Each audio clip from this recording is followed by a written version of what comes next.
When the church is content to stay within its geographical or demographical bounds, it has no gospel to share. It becomes another social club or service club of like-minded or like-skinned people. By definition, I tell you, the church is a trespassing community, always crossing borders with the good news. As the late Rachel Held Evans said time and again, what makes the gospel offensive is not who it keeps out, but who it lets in. But this doesn't apply only to the church.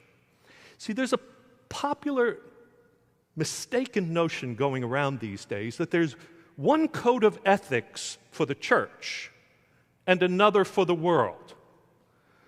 That there's one way of treating people who are sisters and brothers in the church and another strangers outside in the world.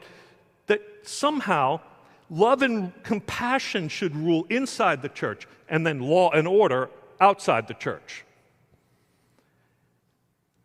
Jesus makes no such distinctions. Instead, the way the church lives together should be the template for how the world lives together, which is why it undermines the gospel when we eagerly send missionaries to care for all the spiritual and material needs of desperate people in Central America. And then we treat those same desperate people inhumanely when they cross our national border, even if illegally.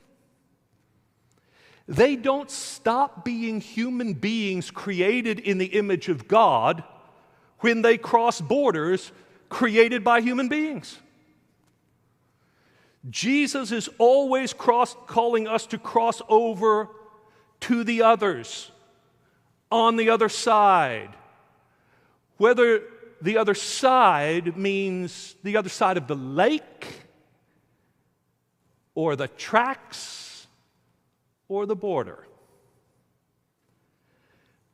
But when we do, be assured of this: the wind and the waves will kick up. Nature doesn't want us to mess with the settled ways things are. Tumult will follow any attempt to cross over and include everybody. Tempests will rise. This is not a sign that we are doing something wrong. It's a sign that we're doing something hard.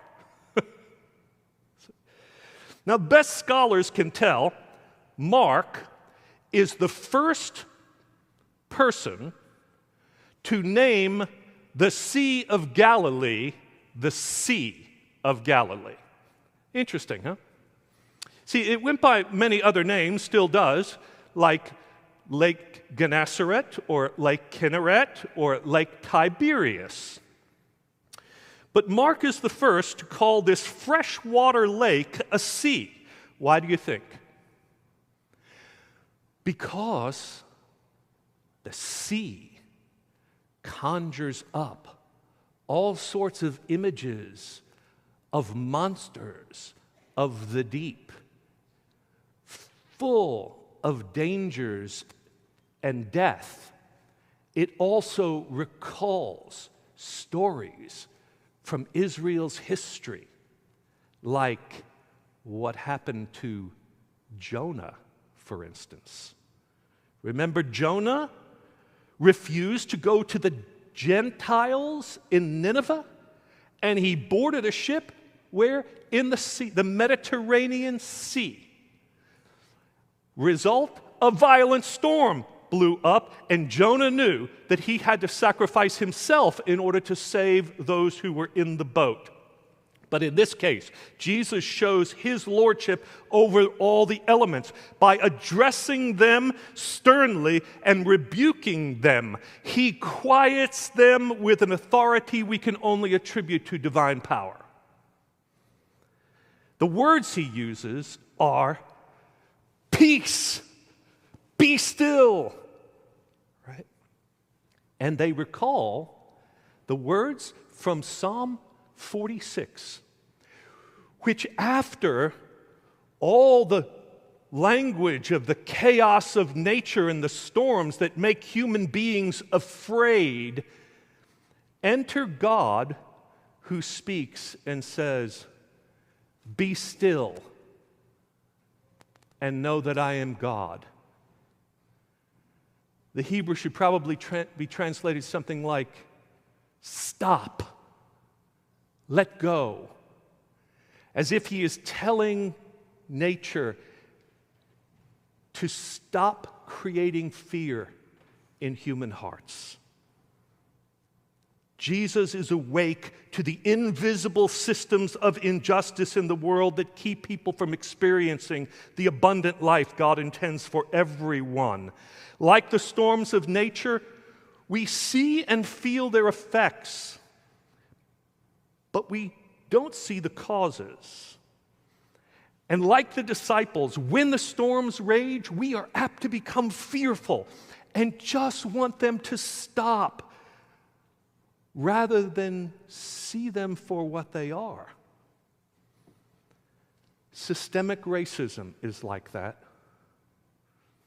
We just saw Congress pass a law that makes Juneteenth a national holiday. It took 2.5 years from President Lincoln's signing of the Emancipation Proclamation in 1863 before the slaves in Galveston, Texas, learned that they were free. Why 30 months to get the word from Washington, D.C. to Texas? It's not, I tell you, because they didn't have email. It's because the word had to pass through the Confederacy. The Confederacy was an evil ideology that opposed human freedom for chattel slaves. And the word had to break through that storm of opposition before peace could come. It's as if Jesus was speaking to the tumult of the Civil War, saying, "Peace, be still." And he is still speaking into our tumult today, when people are saying that to tell the truth about these invisible forces that rob people of color of their freedom and opportunity is divisive. No. What is divisive are the current systems of injustice that are no gospel, no good news at all.